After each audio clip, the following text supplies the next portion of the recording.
ऐसे निर्मल भगवान की महिमा, ओए होए होए, जिसके नाम लेते हैं रूंग रूंग खड़े हो जाते हैं। उसके बाद परमात्मा की ऐसी महिमा हुई, अब मुझे इतनी खुशी होती है। कैसा निर्मल समाज तैयार हो रहा है। बीड़ी, शराब, मांस, तम्बाकू, उसको देखकर भी राजी नहीं है। अब ये पुण्यात्मा दोनों हाथों दान करते हैं।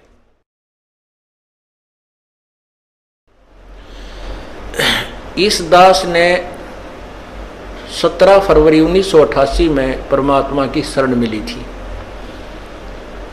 और उस दिन के बाद 6 वर्ष 1994 तक दास ने जेई की पद पर सर्विस की। काम करते, अपनी ड्यूटी करते करते भी हम भक्ति करते हैं। हमारा रूल यही है, काम भी करो, भगवान ना भूलो, बुराई छोड़ दो।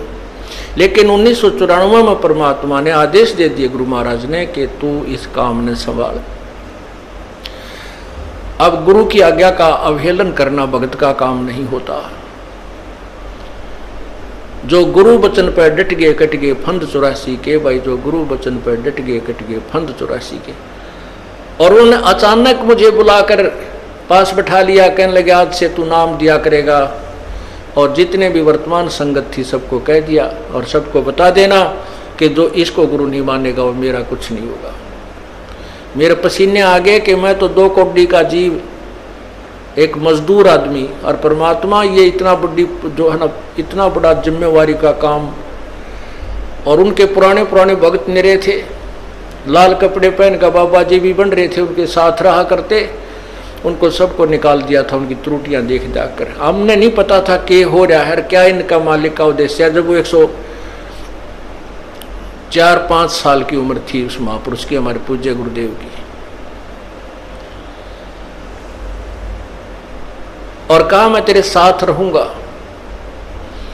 और तीसरा शब्द एक दिन कहा था कि रामपाल तेरे सब बराबर इस संसार में संत नहीं होगा, पूरे विश्व में तेरे बराबर संत नहीं होगा। अब इस दास का और संत का के मेल था। हम तो भगत थे, दास थे, भगवान की भक्ति करते थे, अपनी नौकरी भी करते थे, बच्चे भी पालते थे। अब कहते हैं साध वचन पलटे नहीं, चाहे पलट जावा ब्रह्मांड, उनका वचन नहीं पलट सकता। उन्हें जो कह दिया सो कह दिया। तो वही ये फल गया। नहीं हमारी तो घर के ना सुने थे, शुरू में अकेला नाम ले रहा था। बालक भी तो बालक छोटे थे, वो तो घर जैसे कहूँ था मान जाते, उनकी माँ नहीं माने, फिर मेरे माता पिता नहीं माने। अगले भाई पुरानी लाग कुकर छोड़ना, बड़े साके में पा आया। फिर परमात्मा से अर्ज करी, धीरे धीरे वो समझन लागे। ना सुनते तो भी बोले जानता बावड़े की तरह। तो धीरे क्यों कान न कैसे बंद करेंगे वहाँ बैठे हुए। तो ये ऐसा निर्मल ज्ञान है, एक बार अंदर गया सुबह कैसी सिरंजा जानते काम करेगी दवाई। तो धीरे धीरे कान के माध्यम से ये दवाई भेजी जाती है। और आज देख लो रंग ला दिया परमात्मा ने। उस परम पिता पूज्य गुरुदेव जी की शब्द शक्ति से सब काम चल रहा है। और कबीर परमेश्वर हमारे सिर पर रहते हैं। तो परमात्मा उस दिन के बाद सन 1995 में इतने 21 साल के बाद इतने पाठ हम घर घर पाठ किया करते थे। 3 दिन पाठ करते थे और एक दिन पहले जाना पड़ता था। ये दास स्वयं सेवा करता था, घर घर जाके उनके सब जहाँ हमने पाठ करने का स्थान देखना होता था उसकी सफाई करते थे। कईयों का देख कर कमरा होता बड़ा सा, उसी में पाठ भी करना, उसी में खाना भी बनाना, उसी में खाना भी उसी में, सोना भी उसी में। तो उस ढंग से अपनी सेटिंग कर लेते हम, इतनी जगह में पाठ कर लेंगे। तो मेरा जाना अति आवश्यक था उस समय, क्योंकि ये स्टार्ट था भक्ति का और स्टार्ट था इस 500 यज्ञ करने का। किसी को नहीं मालूम था, बच्चे थे सहयोग देने लगे। और धीरे धीरे फिर वो क्या हुआ कि इतने पाठ हो गए कि मुझे नौकरी, पहले तो क्या करता था, शुक्रवार को पाठ प्रारंभ किया, शुक्र शनि ड्यूटी करके सामने चले जाते बृहस्पतिवार को, शुक्रवार को रात में तैयारी करते, शुक्रवार को शनिवार को अब पाठ प्रारंभ करके अपनी नौकरी पर चला जाता, फिर शाम ना आ लेता, शनिवार इतवार की छुट्टी हो जाती। काम चल रहा था वो हफ्ते हफ्ते में हुए, फिर होने लगे डेली। अब अफसर भी दुखी और मैं भी दुखी। तो फिर उस दिन रिजाइन कर दिया परमात्मा के नाम पर। 18 साल की नौकरी होगी थी मेरी। हालांकि कुछ और भी हमारे साथी कह रहे थे भाई अभी 2 साल और डट जाओ आपकी पेंशन बन जाएगी। वाह भैया पेंशन तो करा कितनी बार होगी, जो पेंशन ई बनेगी ना या कद्दे नहीं बनी थी या असंख्य जन्मों की पेंशन बन जाएगी। तो वो तो इस बात को नहीं समझे थे, उन्होंने तो मुझे मूर्ख ही समझा।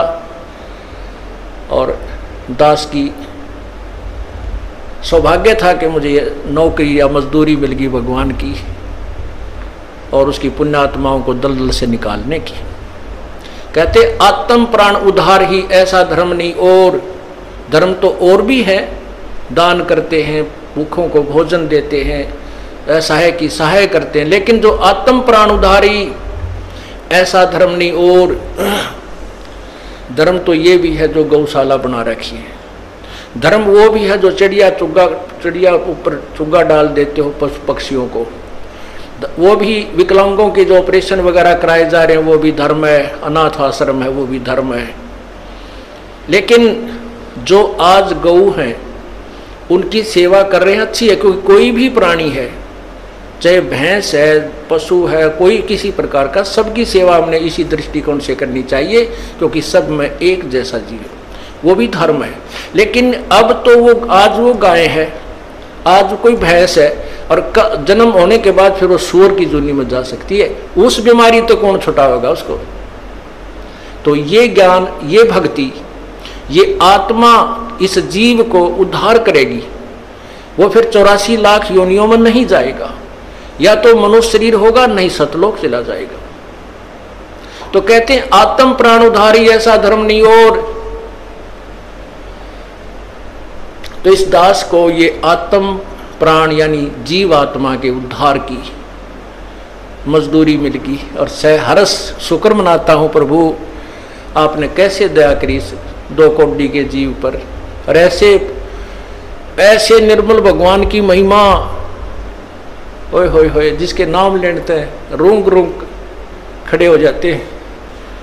उसके बाद परमात्मा की ऐसी महिमा हुई, अब मुझे इतनी खुशी होती है। कैसा निर्मल समाज तैयार हो रहा है, बीड़ी शराब मांस तम्बाकू उसको देखकर भी राजी नहीं है। अब ये पुण्यात्मा दोनों हाथों दान करते और हम पहले लूटन पर लगे रहा करते थे, पाप बढ़ाते थे, ये माया साथ नहीं जानी थी कि इतना नरक इकट्ठा कर रहे थे।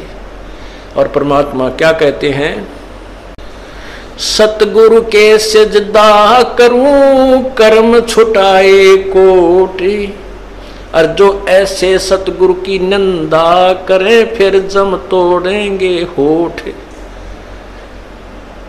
अब जो लोग बिना देखे सोचे समझे और भक्तों की संतों की बुराई करते हैं, अब क्या बताते हैं कि सतगुरु के सजदा करो जिसने कर्म छुटाए कोट, करोड़ों पाप कर्मों से हटाकर और पुण्य कर्मों पर लगा दिया। कितने पाप कर्म बचा दिए हमारे। और जैसे ऐसे सतगुरु की जो निंदा करते हैं कहते हैं उनके जम तोड़ेंगे होठ, यम के दूत उनके इसे लठ मारेंगे, चाहे कितने लागो मुंह पे होठा पे। होठ इसलिए कहा कि इस पर ज्यादा दर्द होया करे, सोई भी बुढ़ी आया करे। तो कहते हैं वो जम तोड़ेंगे होठ जो बकवाद किया करते थे, संतों की निंदा करते थे। नित्यानंद जी महाराज ने यहाँ तक कहा है भाई तू ना मानता ना ठीक है अपना और काम कर ले और कुछ कह सुन ले, पर संत की निंदा मत करिए, ये तेरे लिए बहुत जबरदस्त पाप बन जाएगा। लेकिन जो इस मार्ग से परिचित नहीं है वो नादान बच्चे आगे में हाथ दे देते, बिजली के तार को छू लेते। और ज्ञान होता सत्संग से, और सत्संग में ये काल नहीं आने देता। तो उस दिन के बाद परमात्मा की ऐसी रजा हुई कि बाग लाग गया भगवान का। और यही प्रार्थना करता रहा, परमात्मा तेरे बच्चे तुझे समझे पहचाने, दास को ये नौकरी दी है इसमें सफल भी आप ही करोगे। इन लोगों ने तो आपको भी नहीं बख्शा था जब जिसमें आप यहाँ आए थे काशी में 120 वर्ष रह कर गए, सारा जीवन आपके पीछे पड़े रहे। उन दुष्ट आत्मा स्वार्थियों ने अपने स्वार्थ के लिए जनता को सत्य ज्ञान नहीं समझने दिया और परमात्मा को बहुत यातनाएं दी गई। अब उनकी जो यातनाओं उनके साथ जो हुए संघर्ष को देखकर इस दास का दिल डटा हुआ है कि हमारे साथ तो अभी कुछ भी ना हुआ है। जो उस परमात्मा के साथ कितना तेल के कढ़ाई में डाल दिए, कितना काट काट के घेर दिए, कितना कुएं में डाल के ऊपर तो डले ठोक दिए, फिर भी डोके न पाए। वो तो समर्थ थे और जनता कुछ नहीं बिगाड़ सकी और ना ही उनको समझ सकी। समझना चाहिए था, कुछ लोग समझे भी थे, लेकिन बाद में फिर वो ठीक ढंग से ना लगे तो भगवान ने उनको स्वयं ही रिजेक्ट कर